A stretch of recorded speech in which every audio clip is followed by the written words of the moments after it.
voilà, le projet maintenant, si vous le voulez bien, c'est qu'après les propos généraux, nous voyons quelques exemples de différents modes d'intervention des lecteurs dans le texte, et je le ferai en distinguant différents rôles possibles. 7, pour être précis, et je précise d'ailleurs que tous les documents que vous avez vus et que vous allez voir proviennent de la bibliothèque de la Fondation Martin Bodmer à Genève. Le premier rôle, la première étape dans la mobilité du texte se situe du côté de l'auteur. Après tout, l'auteur est son premier lecteur, il travaille son œuvre, il la corrige, il la complète. Les traces de cette activité, dans l'atelier intime de l'écrivain, ces traces sont diversement conservées. Les papiers personnels, les documents préparatoires, environ jusqu'au XVIIIe siècle, sont d'ordinaire perdus. On ne les conservait pas. En revanche, dès le moment où les écrivains deviennent des figures publiques, alors la genèse des œuvres, comme les aléas biographiques, retiennent l'attention. Du coup, à partir du XVIIIe siècle, si certains auteurs négligent ou détruisent cette documentation éphémère et privée, beaucoup en revanche et de plus en plus prennent soin de la transmettre à la postérité. Les Flaubert, Zola, Balzac, comme ici dans le manuscrit d'une nouvelle, les orphelins, ont laissé d'immenses dossiers de notes préalables, de projets, de brouillons, d'épreuves, souvent, comme on le voit, lourdement raturés, autant d'archives donc, qu'exploite aujourd'hui une spécialité en pleine expansion, la critique dite génétique. Je vous présente ici les premières épreuves de la recherche du temps perdu, qui nous font assister à plusieurs transformations cruciales.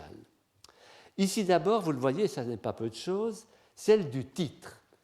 Les intermittences du cœur, qui était le premier projet, font place à la recherche du temps perdu. Il en découle pour Proust que le premier sous-titre, le temps perdu, doit être remplacé, et ce sera d'abord Charles Swann qu'il biffe et puis qu'il remplace par Du côté de chez Swann. Et ce n'est pas fini. La légendaire première phrase du roman, elle aussi, change dans ses épreuves. Longtemps je me suis couché de bonne heure a été biffé. Proust, comme vous le voyez, a essayé pendant bien des années, chaque soir, quand je venais de me coucher, je lisais quelques pages d'un qu'il a biffé à son tour pour rétablir la formule originale. Proust ne fait pas seulement que corriger, il remanie en profondeur son texte et il le gonfle. Et quand les marges des épreuves ne suffisent pas, eh bien, il colle et parfois plie ce qu'il appelait ses paperoles. Elles se multiplient dans les épreuves. Vous imaginez que le travail des imprimeurs de Grasset, où a paru la première édition, après Refuge chez Gallimard, que le travail des imprimeurs a été accablant, et on ne s'étonne pas que le livre, lorsqu'il paraît enfin en 1913, après 5 jeux d'épreuves, ait été plein de fautes d'impression. Pour passer à un autre exemple, voici Schopenhauer, qui publie en 1819 la première édition de ce qui sera l'œuvre de sa vie, Die Welt als Wille und Vorstellung. Schopenhauer, qui conçoit alors l'idée fondamentale qu'il ne fera jusqu'à sa mort en 1860 que développer et approfondir. Et alors que fait-il ? Eh bien, il consigne ses compléments dans des carnets d'une part et aussi dans ses propres exemplaires du livre. Et vous avez devant vous la première édition qu'il a fait interfolier afin de noter sur les pages blanches les adjonctions destinées à l'édition suivante, deuxième édition, qui paraîtra 25 ans plus tard, en 1844. Et il ne fera que répéter la même opération, le même procédé, dans les éditions qui suivront. Je passe à mon deuxième rôle. Le deuxième acteur dans les avatars du texte, c'est ici le commentateur, qui, surtout dans les éditions des classiques, explique, glose, interprète. C'est ce que font aujourd'hui les manuels scolaires et ce qu'ont fait pendant 2 millénaires les commentateurs qui ont joué, c'est bien connu, qui ont joué dans la transmission du savoir dès l'Antiquité un rôle majeur, puisque la médecine, le droit, la théologie, la philosophie se sont constitués au fil des siècles dans les marges des grands maîtres du passé et par les commentaires des commentaires. D'Hippocrate à Galien, de Galien à Vézal, c'est le même savoir de base qui se transforme et accouche progressivement d'une science nouvelle. Lisez la Bible, lisez Aristote ou Ovide, sans explication, ou avec, dans une édition commentée, avec des notes savantes, votre perception du texte sera tout à fait différente. Qu'il s'agisse d'identifier des sources ou des textes comparables, d'expliquer des mots difficiles, d'éclaircir des allusions, de signaler peut-être des traits de style ou encore plus ambitieusement, de déployer le sens, de dégager une leçon religieuse ou morale, toutes ces médiations s'accrochent au texte premier. Elles se déployaient jadis autour de l'original, dans les marges, jusqu'entre les lignes, et plus tard au bas des pages. Alors voilà, quelques exemples. Vous avez ici une édition de la poésie d'Horace, Paris-Josbad, 1519, les vers latins, et en marge, différents commentaires de scholiastes antiques, ici Pseudo-Acron et Porphyrus, avec en plus une main manuscrite qui utilise le blanc des marges. Autre exemple, on pourrait évidemment les multiplier à l'infini. Voici la magnifique édition de Florence 1481 de la Divine Comédie de Dante, accompagnée autour des vers disposés dans une typographie plus grande, avec le commentaire de Landino qui occupe une bonne partie de la page. Et pour changer de registre, vous avez là la Bible protestante des fameux imprimeurs hollandais, les Elsevier, Amsterdam 1669, une Bible qui, vous le voyez, c'est le même procédé que tout à l'heure, véhicule un immense travail d'exégèse en tout petit caractère, c'est la police spéciale qu'avaient créée à cette fin les Elsevier, avec une masse de gloses, des gloses qui, philologiques, historiques, théologiques, devraient assurer la juste compréhension de l'écriture. Il y a là quelque chose d'assez différent, mais du même ordre. Le dictionnaire historique et critique de Pierre Bell. dans l'édition ici de Bâle 1738, me paraît l'exemple parfait de cette lecture envahissante, avec une différence importante, il est vrai, par rapport à tout à l'heure, c'est que c'est ici l'auteur qui lui-même fournit les gloses. Nous sommes ici dans l'article Adam. Vous le voyez, le texte principal en haut, 5 lignes, flotte au-dessus d'un océan de notes où le lecteur va devoir frayer son chemin. Un ensemble compact, en petits caractères, qui est réparti en 2 colonnes. Vous avez des appels de notes, qui sont des lettres majuscules entre parenthèses, dans la partie supérieure, pour renvoyer à telle ou telle note. Mais ce n'est pas fini, parce que chacun des 2 niveaux possède à son tour son propre système de notes, cette fois marginal, auquel conduisent en haut une lettre minuscule et plus bas un chiffre, toujours entre parenthèses. Donc une disposition complexe, hiérarchisée, emboîtée, qui entraîne le lecteur dans une circulation difficile, jalonnée de carrefours, où il doit choisir son chemin. Est-ce que, quand je tombe sur un appel de notes, ici et ailleurs bien sûr, est-ce que je vais continuer tout droit ou bifurquer à un étage supérieur, ou à un étage inférieur ou vers la marge pour lire quelque chose d'un autre niveau?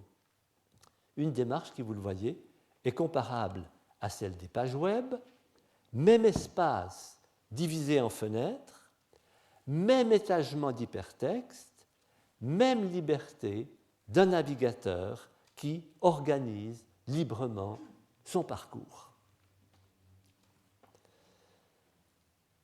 Après l'éditeur scientifique que je viens de vous présenter, l'éditeur commercial maintenant, c'est mon 3e rôle, qui lui fabrique un livre, c'est-à-dire crée un objet dont tous les aspects sont porteurs de sens. Le choix de la couverture et du papier, la typographie, la mise en page, le format, tous ces paramètres fonctionnent comme des signes et procèdent d'un lecteur ou d'une équipe de lecteurs de la maison d'édition qui donnent du texte leur propre version, y inscrivent une interprétation, laquelle oriente à son tour celle du public. C'est précisément une prodigieuse équipe éditoriale que l'imprimeur anversois Christophe Plantin met en place 1572 pour publier cette fameuse Bible polyglotte, qui est un exploit à la fois savant et technique, lequel juxtapose les versions syriaques en caractère arabe, hébraïque au bas de la page, grec et enfin 2 versions latines. Alors, l'informatique aujourd'hui permet aux auteurs et aux éditeurs, qui parfois se confondent, de créer des livres inventifs qui s'adaptent au nouveau support électronique pour communiquer différemment. Eh bien, le procédé n'est pas nouveau. Voici comment, aujourd'hui, vous lisez de Blaise Cendrars la prose du Transsibérien. C'est, disons, dans ce tirage de Poésie Gallimard, le degré 0 de l'édition, une maquette standard. Mais cela dit, pour remonter à l'origine de cette œuvre, en rupture avec le conformisme justement du livre standardisé, Cendrars, avec la collaboration de Sonia Delaunay, avaient à l'origine fabriqué eux-mêmes, pour le poème, un étonnant dépliant, un leporello, de 2 mètres le long. Un montage dans lequel, vous le voyez, le texte se marie aux formes et aux couleurs de Sonia Delaunay, se déploie dans un espace qui doit être vu dans son ensemble, un espace où les mots, eux-mêmes colorés, sont inséparables de la polychronie et du graphisme. Comme quoi, plus que jamais ici, l'expérience de lecture entre nos deux éditions est totalement différente. Comme disait McLuhan, le médium, c'est le message. Un autre exemple, c'est ici le livre biblique d'Esther, qui a été copié dans ce que vous avez devant vous, dans sa version originale en hébreu, sur un rouleau, j'insiste, un rouleau qui date du XVe siècle. Eh bien, le choix du support, ici encore, donc dans le choix d'édition, peut surprendre, puisque au XVe siècle, depuis bien longtemps, le livre, le codex, a remplacé l'antique volumen, le rouleau. Il y a donc là un parti pris anachronique, mais chargé de sens. Je vous rappelle que le livre d'Esther raconte comment les Juifs, captifs de l'Empire persan et menacés d'extermination par le traître Haman, ont été sauvés grâce à l'habileté d'Esther et de Mardochée. Ce récit, qui symbolise la résistance et la victoire possible contre les persécutions, ce récit joue un rôle privilégié dans le rituel juif. Il est au cœur de la fête de Pourim, où on le lit à la synagogue ou à la maison. Et justement, dans le rituel, sur un rouleau. Autrement dit, l'usage cérémoniel du rouleau d'âge en âge est une façon de renouer avec une pratique ancestrale et de perpétuer, sous la même forme, d'où le rouleau du XVe siècle, le même message. J'avance et j'en arrive maintenant, dans le catalogue des rôles qui transforment un texte, l'intervention possible du traducteur, ce qui est une évidence sans doute. Puisque passer d'une langue à une autre, ce n'est pas seulement changer de système linguistique, mais aussi de référence culturelle, donc déplacer un texte dans un environnement nouveau, perdre quelque chose et peut-être gagner autre chose. Le traducteur est lui aussi un médiateur, un interprète, qui transforme son objet et le relance sur des pistes nouvelles. Voici 1513, Lefebvre d'Etaples, Quincuplex Psalterium, psautier centuple, qui illustre bien la mobilité des textes, même celui de la Bible, et le pouvoir du traducteur. Lefebvre d'Etaples, vous le savez, est l'un des savants qui, au début du XVIe, prépare le chemin de la Réforme en pressant l'Église, qui à leurs yeux trahit l'esprit de l'Évangile, de revenir à l'unique fondement de la religion, la parole divine. On imprime donc la Bible, on la traduit, en latin d'abord, dans les langues vulgaires ensuite, et en retournant aux sources, on découvre que le texte, qui a fait foi pendant le Moyen-Âge, la Vulgate, et que défend becs et ongles l'Église catholique, contient des fautes. Les trois versions que Lefebvre confronte d'abord dans son psautier, rangé en colonnes, remontent toutes à saint Jérôme. Psalterium Gallicum, à gauche, c'est-à-dire le texte de la Vulgate, d'abord diffusé en Gaule, puis adopté par toute la chrétienté. Psalterium Romanum, rédigé à Rome ou à l'usage de l'Église romaine. Psalterium Hebraicum, ensuite, traduit de l'hébreu, donc selon Lefebvre, plus fiable. Dans la seconde partie du livre, vous avez encore ces deux colonnes dans lesquelles nous avons deux autres versions encore que donne Lefebvre. Psalterium Vetus, traduction antérieure à celle de saint Jérôme, et Psalterium Conciliatum, version établie par Lefebvre lui-même, qui retient le texte le plus probable, corrigeant en général le Psalterium Gallicum par l'hébraïque. Donc vous le voyez, un travail de philologue, d'ailleurs tout à fait comparable à celui d'Erasme dans sa fameuse édition du Novum Testamentum 3 ans plus tard, en 16, qui a l'effet d'une bombe. Il démontre que le texte de la Vulgate n'est pas un, qu'il varie et peut peut-être se tromper, que donc la base doctrinale sur laquelle repose la foi n'est pas sûre. Bref, qu'il faut revoir les textes canoniques, remonter aux sources, refonder les bases de la religion. Relu et corrigé, la Bible bouge et l'Église, quelques années plus tard, va se déchirer la Réforme.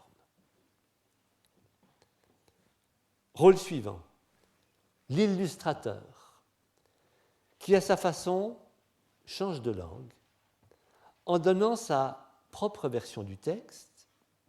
Alors il peut tenter de mettre en image fidèlement ce qu'il lit, mais déjà, il choisit, il isole une séquence, il imprime son style à la représentation. Qu'il le veuille ou non, il ajoute, retranche, apporte des inflexions nouvelles, si bien qu'au discours des mots, il superpose, l'illustrateur, son propre récit. Chacun en a fait l'expérience. Le pouvoir des images est si impérieux que les illustrations influencent profondément la lecture d'un texte et le souvenir qu'on en garde. Le dessinateur qui illustre au début du XVIIe siècle l'histoire d'une exploration dans l'Arctique utilise le pouvoir affectif et mémoriel des images pour montrer en évidence ce qu'il y a ici de sensationnel ou d'effroyable dans l'aventure du Grand Nord pour les navigateurs hollandais qui, par l'océan Arctique, puis le long des côtes de la Sibérie, cherchent alors le passage du nord-est vers la Chine. Le récit de cette exploration est inclus dans la fameuse série des relations des grandes découvertes par la dynastie des imprimeurs de Brie, installée à Francfort, fin XVIe, tout début du XVIIe siècle. Des textes qui, vous le voyez, sont superbement illustrés, des textes dont les images, surtout celles d'Amérique qui vont suivre, ont durablement influencé la représentation du Nouveau Monde dans les siècles suivants. Je passe maintenant à Delacroix. Delacroix, illustrateur du Faust de Goethe,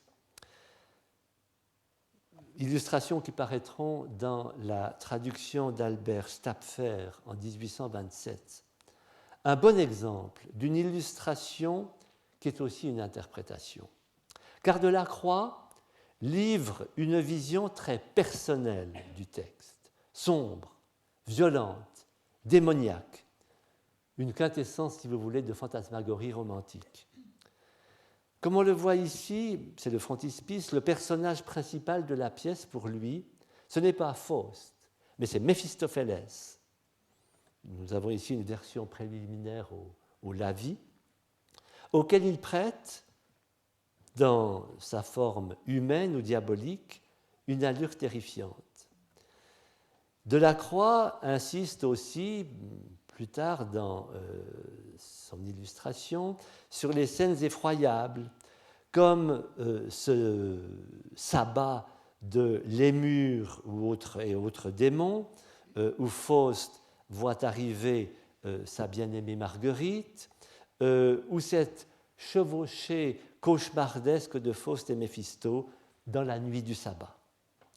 Les clairs-obscurs créent une atmosphère de mystère, de surnaturel, qui oriente avec force la lecture de la pièce. Alors beaucoup d'ailleurs à l'époque, autour des années 30, se sont offusqués de ces planches, leur accent placé sur la laideur, sur la peur. Mais on sait que Goethe lui-même a volé au secours de Delacroix de manière à sanctionner cette lecture-là. Mon trajet continue lorsqu'il arrive entre les mains maintenant d'un lecteur qui l'annote, l'absorbe dans son espace personnel et y inscrit des traces de son passage.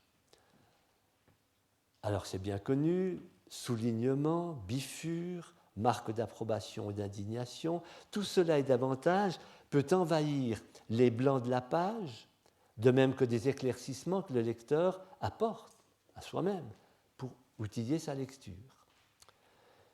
Les exemples les plus spectaculaires, ce sont les annotations des textes classiques, que ce soit un maître, par exemple, qui prépare sa leçon, ou un élève qui note en marge du texte les explications qu'il a reçues en classe. Vous avez là, par exemple, un manuscrit français du XIIIe siècle qui regroupe les traités d'histoire naturelle d'Aristote en traduction latine. Ces textes, l'Aristote scientifique, jouait un rôle majeur dans l'enseignement universitaire, si bien que les notes personnelles, donc des notes de cours, abondent, que ce soit dans les marges ou entre les lignes, et d'ailleurs on peut penser que les blancs généreux laissés par le copiste dans cet exemplaire servaient précisément à cela. Voici maintenant un parchemin du Xe siècle qui rassemble 4 traités de rhétorique, dont un de Cicéron. Cet exemplaire n'est pas n'importe lequel, il a appartenu à Pétrarque, qui y a laissé quelques notes que vous avez là dans les marges, autographe de Pétrarque, à quoi, dans l'histoire de ce même volume, s'ajoute un autre usager qui est passé par là. Vous voyez, c'est une souris qui a dévoré une partie de la page et nous rappelle que les rongeurs, autant que l'eau et le feu, sont sans doute les pires essentiels, les ennemis les pires du livre. Alors, puisque les accidents appartiennent au devenir du livre, je vous en présente un autre. Vous avez là une page d'un traité d'Isaac Newton, le fameux et très difficile Philosophiae Naturalis Principia Mathematica, et cela dans une édition qui a été annotée par Leibniz. La rivalité est palpable, Leibniz sans doute admire, mais il cherche des fautes, critique, objecte, refait les calculs, et en plus, comme souvent, il lit le soir dans son lit pour avoir chaud, et en fumant la pipe, il laisse sur quelques pages les trous de braise, dont vous avez une trace en haut à gauche, c'est le tabac qui est tombé sur le papier. Comme quoi, vous le voyez, et je généralise un petit peu ici, la tête et la plume ne sont pas les seuls agents des métamorphoses du texte. Entré dans la sphère des occupations quotidiennes, le livre peut devenir objet d'usage et porter la trace de toutes les manipulations possibles, des taches, des empreintes, des déchirures, en quoi le corps aussi et l'environnement domestique contribuent aux métamorphoses des œuvres. Alors qu'autrefois, bibliothécaires et bibliophiles cherchaient surtout des exemplaires propres, eh bien, les historiens du livre, aujourd'hui, se passionnent plutôt pour ce genre de traces, justement, les annotations manuscrites ou telles marques de l'usage quotidien qui témoignent de l'usage du livre comme un objet ordinaire de la vie matérielle. les taches de café dans les livres qui ont passé sur la table de Voltaire ou de Balzac, ce genre de choses, les fleurs séchées dans les recueils de poèmes de monsieur ou madame Intel, et voilà. Et j'en arrive à mon dernier rôle. Il arrive enfin dans un registre expérimental que le lecteur soit explicitement invité à prendre une part active dans l'animation de l'ouvrage. Ce n'est donc plus seulement un discours figuré que l'on fait ici, mais une intervention au sens littéral. Lecteur donc invité à manipuler l'objet qu'il a entre les mains, à le transformer, le compléter, l'achever. Et cela grâce à des procédés de fabrication astucieux qui font que les livres se transforment en instruments interactifs. Le bricolage peut servir à des fins didactiques, comme dans d'anciens manuels d'astronomie ou des astrolabes, des calendriers mobiles, des volvels, permettent non seulement de comprendre la mécanique céleste, mais d'effectuer au plan pratique toutes sortes de calculs et de prévisions.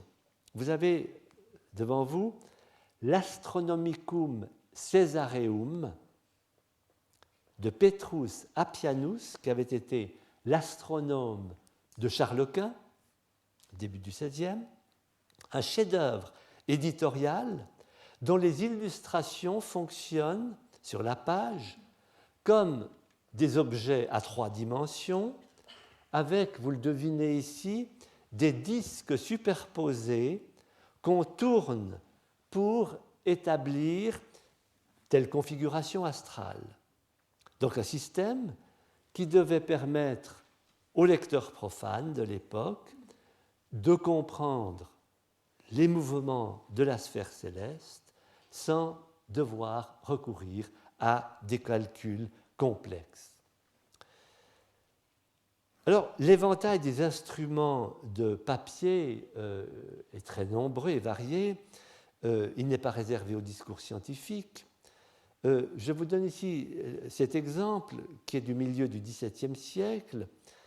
On dispose alors d'habiles dispositifs pour faciliter la confession religieuse, et peut-être même du même coup la rédemption.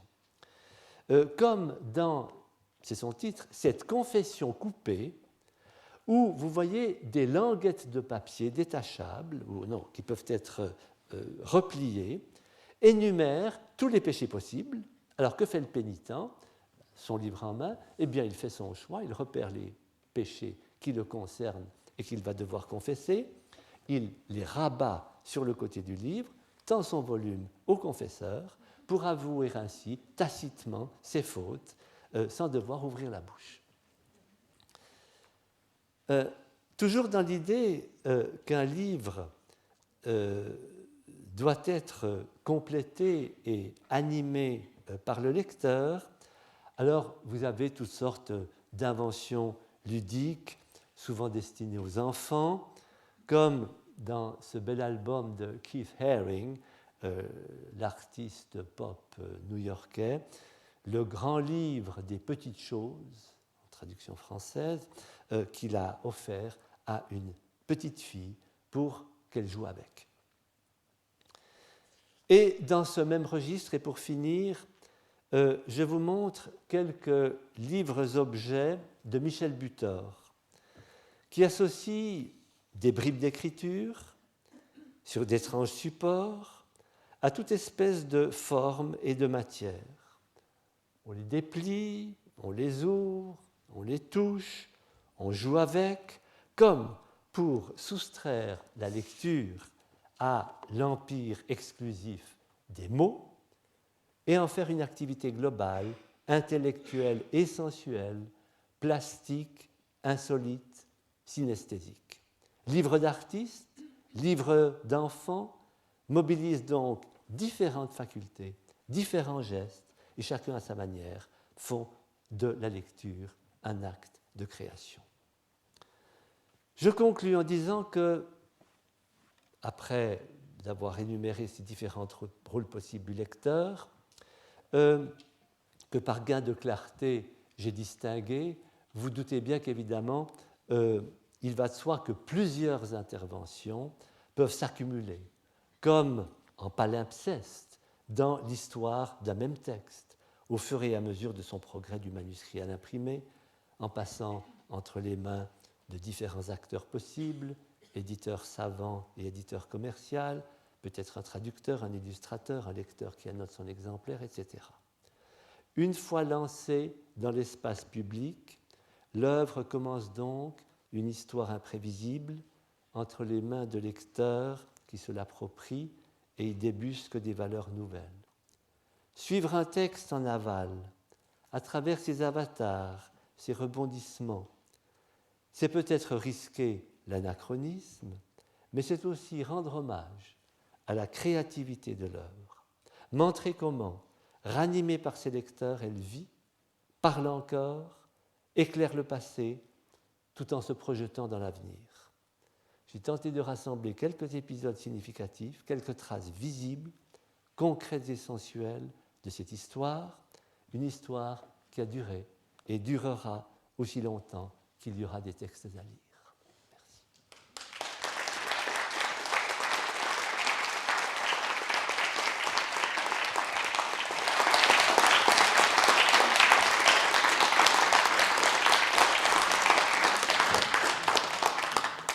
Merci. Merci.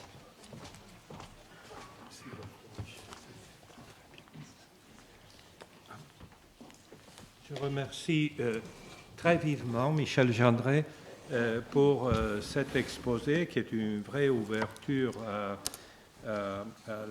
au vivant et à la richesse sans borne de l'œuvre du texte et pour cette clarté historique qui nous a permis de parcourir les siècles, les œuvres du Moyen-Âge à l'époque présente, à Michel Butor, qui est souvent du reste dans cette salle. Et pour venir au temps présent, je suis très reconnaissant de cette partition que Michel Gendret nous a proposée pour la deuxième partie du XXe siècle. D'abord fut l'époque de l'auteur, puis du texte, le structuralisme, et puis du lecteur. Maintenant, où en sommes-nous? C'est une question que j'aimerais bien lui poser. Et d'autre part, rappeler que cette mobilité du texte a été, même dans les époques qui semblent être plus figées à la lettre du texte, toujours extrêmement riche. Le travail, par exemple, du copiste comme interprète lui-même de l'œuvre, qui donne lieu au XXe siècle, déjà au XIXe, à une activité nouvelle, la philologie, et cette philologie, à son tour, nous propose quelquefois une lectio facilior versus une lectio difficilior. Et là aussi, le texte s'ouvre d'un côté à ce qu'on pourrait recevoir comme la version la plus courante et d'autre part la lecture ou la forme du texte la plus difficile. Donc nous sommes en effet en pleine mobilité dès le Moyen-Âge et peut-être que ta proposition courageuse d'interpréter l'époque du web comme un retour en réalité à cette pluralité toujours présente ou coprésente des textes et de leur tradition va certainement nous enrichir et peut-être nous rendre un peu plus optimistes. Nous avons encore quelques minutes pour des questions. Certes, l'éventail était très large, mais l'auteur est là pour des précisions, si vous avez des curiosités. Il y a une question là.